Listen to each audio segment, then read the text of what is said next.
اعوذ باللہ من الشیطان الرجیم بسم اللہ الرحمن الرحیم۔ اللہ کے نام سے شروع جو بڑا مہربان نہایت رحم کرنے والا ہے۔ مون وظائف چینل کی جانب سے تمام ناظرین کو السلام علیکم ورحمۃ اللہ وبرکاتہ۔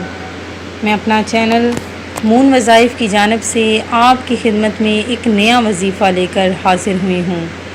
سب سے پہلے میری ان ناظرین سے گزارش ہے جنہوں نے ابھی ہمارا چینل جوائن کیا ہے وہ اسے سبسکرائب کر لیں اور ساتھ ہی بیل آئیکن کا بٹن بھی پریس کر لیں تاکہ ہر نیا آنے والا وظیفہ سب سے پہلے آپ تک پہنچ جائے۔ ناظرین، آج ہم آپ کے لیے قرآن پاک کی سب سے افضل ترین صورت جس کے پڑھنے سے انشاءاللہ عز و جل آپ پر رزق کے دروازے کھل دیے جائیں گے اور جو آپ کی رزق کی تنگیاں ہیں وہ ختم ہو جائیں گی، جو آپ کے معاشی مسائل ہیں وہ بھی حل ہو جائیں گے۔ ایسی کون سی قرآن پاک کی صورت ہے جس کے پڑھنے سے اللہ عز و جل غیب سے آپ کو رزق عطا فرمائے گا؟ تو ہماری ویڈیو کو آخر تک ضرور دیکھیے گا تاکہ آپ کو وظیفہ اچھے طریقے سے سمجھ آ جائے۔ درود و سلام کے بارے میں حضرت احمد بن ثابت رحمۃ اللہ علیہ فرماتے ہیں کہ درود و سلام کے فضائل میں سے جو میں نے دیکھے ہیں یہ بھی ہیں کہ ایک رات خواب میں کیا دیکھتا ہوں کہ جنات کی ایک جماعت کے روبرو کھڑا ہوں۔ میں نے ان سے پوچھا تم کہاں سے آئے ہو؟ انہوں نے کہا کسی بزرگ کا نام لیا کہ ان کے ہاں سے وہ بزرگ ہمارے اہل قرابت میں سے تھے۔ میں نے پوچھا تمہارا ارادہ کہاں کا ہے؟ کہنے لگے انشاءاللہ مکہ معظمہ اور روضہ نبوی صلی اللہ علیہ وآلہ وسلم کا ارادہ ہے۔ میں نے کہا مجھے بھی اپنے ساتھ لے چلو۔ بولے اگر ارادہ ہے تو اللہ برکت دے گا۔ میں اٹھ کھڑا ہوا اور وہ مجھے لے کر ہوا میں بجلی کی سی تیزی کے ساتھ اڑنے لگے۔ ایک ساتھ کے بعد ہم مکہ میں تھے اور وہ بولے یہ رہا بیت الحرام۔ انہوں نے طواف کیا اور میں نے بھی ان کے ہمراہ طواف کیا۔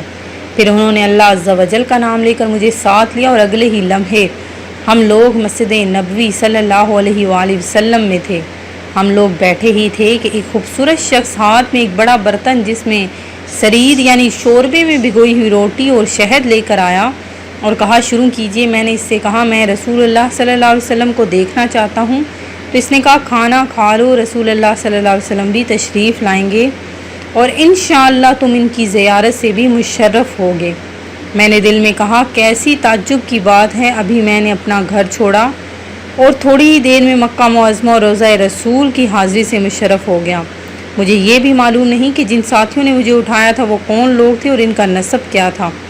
میں نے ان سے کہا میں تم میں سے خدائے بزرگ و برتر اور ان کے نبی کریم صلی اللہ علیہ وسلم کے نبی حضرت داؤد علیہ السلام کا واسطہ دے کر سوال کرتا ہوں کہ تمہارا ٹھکانہ کہاں ہے اور تمہارا نسب کیا ہے؟ انہوں نے گردنیں جھکا لی اور بولے ہم ہمیشہ مدینہ منورہ کے رہنے والے جن ہیں۔ میں نے کہا میں حضور نبی کریم علیہ السلام کا دیدار کرنا چاہتا ہوں۔ بولے کھانا کھا لو، انشاءاللہ دیدار بھی ہو جائے گا۔ میں نے کھانا کھایا، پھر ہم نکلے تو کیا دیکھتے ہیں کہ رسول اللہ صلی اللہ علیہ وآلہ وسلم ایک جماعت کے ہمراہ تشریف لا رہے ہیں اور آپ علیہ السلام کی گردن مبارک سب سے بلند ہے اور اپنی گردن مبارک و شانہ اقدس کے لحاظ سے سب پر فائق ہیں۔ جب حضور نبی اکرم صلی اللہ علیہ وآلہ وسلم نے مجھے دیکھا تو فرمایا احمد کیا ساری نیکیاں دفعتاً سمیٹنا چاہتے ہو؟ اپنے نفس پر نرمی کرو، تم پر یہی لازم ہے۔ اور یہ بھی ارشاد فرمایا مجھ پر کثرت سے درود پاک پڑھا کرو، تمہارے لیے بہتری ہی بہتری ہے۔ میں نے عرض کی یا رسول اللہ میرے ضامن ہو جائیں۔ فرمایا مجھ پر درود پڑھنا لازم کر لو، جو مانگو گے ملے گا۔ سبحان اللہ۔ ناظرین، قرآن پاک میں بھی حضور علیہ السلام پر زیادہ سے زیادہ درود پاک پڑھنے کی فضیلتیں اور برکتیں بیان کی گئی ہیں۔ ہمیں چاہیے کہ ہم بھی آپ علیہ السلام پر زیادہ سے زیادہ درود و سلام پڑھا کریں۔ اس کی بہت ہی زیادہ برکتیں اور فضیلتیں ہیں۔ آپ کے سارے بگڑے کام درود پاک کی وجہ سے سنور جائیں گے انشاءاللہ عز و جل۔ ناظرین، جو آج آپ کے لیے میں وظیفہ لے کر حاضر ہوئی ہوں وہ آپ کو اس دنیا میں امیر و کبیر کرنے والی ایسی کون سی صورت ہے؟ اس کا وظیفہ ہم آپ کو بتاتے چلیں کہ کس طریقے سے آپ نے یہ وظیفہ کرنا ہے۔ انشاءاللہ عز و جل آپ پر رزق کے دروازے کھل جائیں گے ہمیشہ کے لیے، اور اس کے علاوہ جو آپ کی معاشی تنگیاں ہیں، آپ کو جو معاشی مسائل ہیں وہ بھی حل ہو جائیں گے۔ تو آپ نے کیا کرنا ہے کہ یہ عمل آپ کا 11 دن کا عمل ہے، اور آپ نے سورت بھی 11 مرتبہ پڑھنی ہے۔